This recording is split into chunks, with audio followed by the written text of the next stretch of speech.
여러분 안녕하세요. 노태의 3분 심장입니다. 아마 전에도 이런 같은 제목으로 영상을 올린 적이 있습니다. 한번 살펴보시고요. 오늘도 똑같이 같은 제목이지만 조금 각도를 달리 해가지고 또 여러 가지 영상 자료를 놓아서 한번 강의를 진행해 보도록 하겠습니다.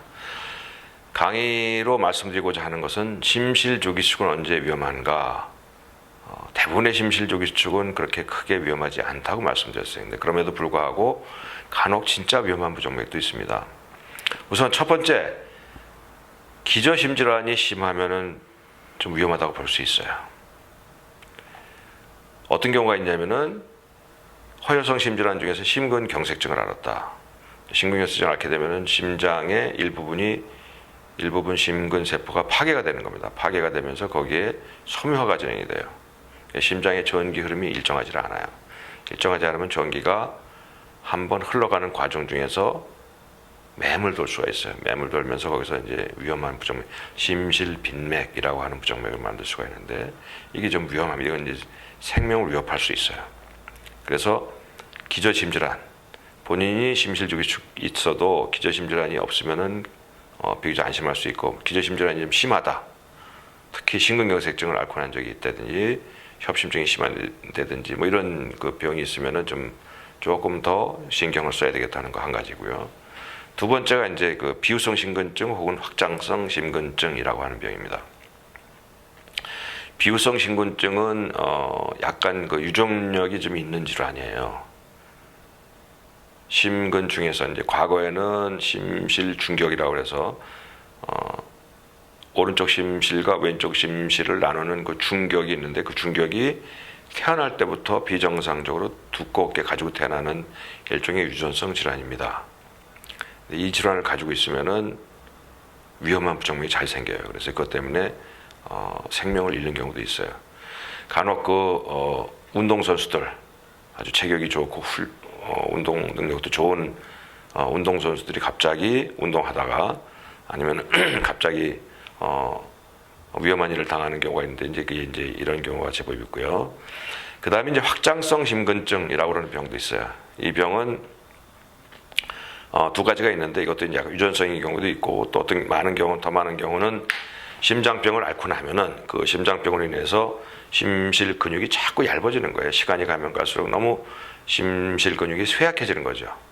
이렇게 쇠약해지면 거기서도 이 쇠약해진다는 거는 심실 근육의 정상적인 근육세포가 자꾸 섬유화가 되면서 얇아지고 하기 때문에 이제 거기서 위험한 부정맥이 생길 수 있어요. 그래서 이런 기저질환이 있으면 위험할 수 있다. 그 다음에는 이제 심부전은 여러 원인으로 생길 수 있어요. 심근경색증을 앓고 나서 기능을 하는 심장 근육이 섬유화로 인해서 없어지는 경우도 생길 수 있고 또 고혈압이 심해서 잘 조절이 안 되게 되면 심장 근육이 약해서 생기는 수도 있고 여러 가지 생길 수 있어요. 확장성 심근증 때문에 생길 수도 있어요.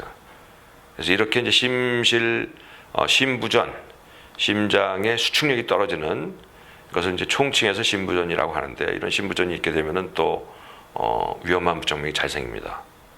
그 다음에 또 역시 같은 이야기이긴 하지만 심실구혈률이라고 하는 게 있어요. 심실로, 특히 좌심실을 얘기하는데 좌심실로 피가 들어오게 되면 심실이 확장해요. 확장에다가 수축하게 되면 수축하면서 피를 내보냅니다.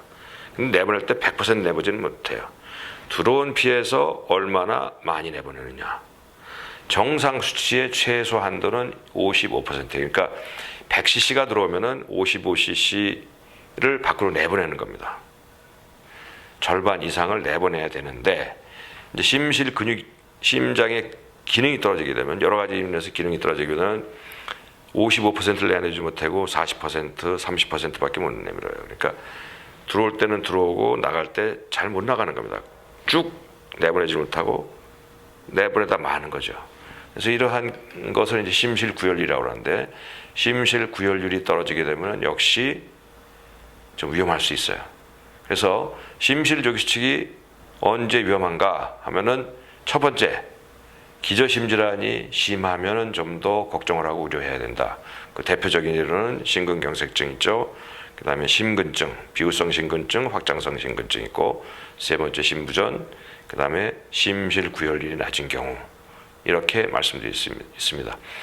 오늘 말씀드린 것은 심실조기측이 언제 위험한가 중에서 일부 기저심질환이 심하면은 좀 더 걱정해야 된다는 것을 말씀드린 거예요. 이걸 이어서 쭉 어떤 경우에 위험한가를 쭉 연속해서 말씀드리겠습니다.